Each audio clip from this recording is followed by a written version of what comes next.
السلام عليكم الاخوات، كي دايرين؟ لاباس عليكم؟ تنتمنىكم كلكم تكونوا على خير وبخير. لقاكم هذا الفيديو باحسن الاحوال يا ربي. كي درتو مع هذه الخلعه هذه الزلزال الاخوات، والله يجعل ربي حد الباس يا ربي، الله يجعل ربي حد الباس، تهزوا المغاربه كلهم، ولكن الحمد لله على كل حال. كما تشوفوا الاخوات، هنايا تنزرع في حشوه الربيع، انا زرعته ها هو كتمرطبه في واحد الكاسرون، تترطبيه باش بالزربه تينوض. ايوا انا شحال ما بقيت حطيت شي فيديو في القناه ديالي، وقلت نشارك معكم هذا الفيديو البسيط ديالي. كما شفتوا راني تلهت، كنت نحرط فيه بحال هكا. المهم راني غطيته بالتراب، ودابا غادي نرجع نسقيه غير من هنا حتى لهنا. وهذا رانا ديجا زرعته، راه هو ناض، شفتوا؟ هذا قزبر، عندكم الاخوات. ايوا دابا غادا نسقيه.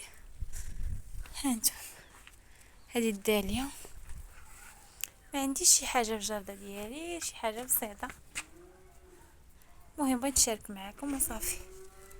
هانتوما السليويات سيرين يكبروا.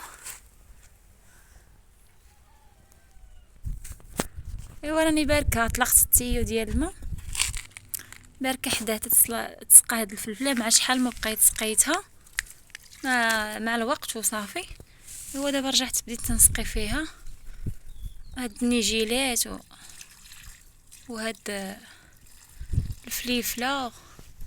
ايوا ما كاين والو في الجرده، بحال بغيت نبدا نزرع وصافي، ما كاين والو في الجرده، بحال بغيت نبدا نزرع فيها غير هكا باش الانسان يعاون هكا الدار وصافي. بحال بالنسبه للخضر، انا ما عرفتش اشنا هي الحاجه اللي تتنوض في هذا الفصل، في هذه الوقيته ما عرفتش شنو هي الحاجه اللي تتنوض، ما عرفتش. بغيت نزرع شي حاجه ولكن ما عرفتش اشنو تينوض في هذا الوقت. الا كتعرفوا شي فكره كخلوها ليا في الكومنتات، الله يجازيكم بخير. المهم كما قلت لكم زرع شويه السلاوي وسميتو بحال بدا تيحط، وهاد الفليفلات راه قلت لكم كانوا ماتوا، عاد بداو يحياو. هانتوما صافي هادشي اللي كاين، ما فيهاش شي حاجه. وبحال زرعت شويه الربيع، مع نتوما عارفين كلشي غلا، الله يستر، الربيع غلا كلشي غلا.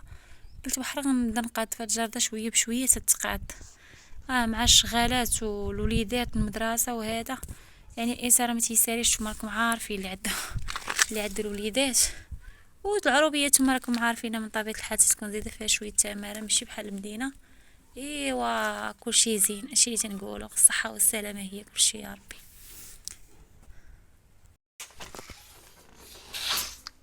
ايوا هنايا خواتاتي كما تشوفوا راني زرعت الحبق، نقلته كما تشوفوا. ها هو وها هو. اما هذا كان قديم، ريحته منعوش اللي كان هذاك دايره، وهذا مصدق الشبورش، هذا هو اللي نقلت منه البنات، ومازال غادا نقل منه. يعني تزرعيه غير في صال واحد وتبقاي تنقلي منه، تحتاجيش تبقاي تزرعيه في زعما في كل حاجه، فهمتي؟ زرعوه غير في حاجه واحده قوي ونقلوه منه. هنا هذا رانا دايره فيه الغبار، باقا ما زرعتوش، خصتي من بعد. مهم خاصناش نزرع فيه ناشف، من بعد واحد يومين هكاك بالمرطاب باش نقل فيه الحبق ما يتشوطش ليا، يبقى الحبق زوين وما يتشوطش. اما الا درتيه في الغبار سخون، ايوا صافي نبدا نبقى نسقيه بحقه، تيولي فازق من التحت. شفتوا تيولي فازق صافي. عاد نقل فيه الحبق. اليوم راني ما ساليتش، غدا ان شاء الله عاد نقله. ايوا هادشي اللي كاين الاخوات، فكره بسيطه بغيت نقاسمها معكم، تنتمنىكم يكون فيديو خفيف على قلوبكم. هادشي اللي كاين اختي وخواتاتي اختي وخواتاتي. المهم اخواتي، الا عجبكم الفيديو ما تنسونيش بالبارطاج، لايك ديالكم واشتراكاتكم. شكرا اللي دخل القناه ديالي ودار ليا اشتراك، شكرا لكم بزاف بزاف. مع ذلك قناتي راها هابطه في السوايع، هابطه في كل شيء، يعني ما بقاش خدمت عليها. ودخلوا عندي اخوات وداروا اشتراك عندي، شكرا لكم بزاف من القلب، الله يجازيكم بخير ويكون لكم في ميزان المقبول ديالكم.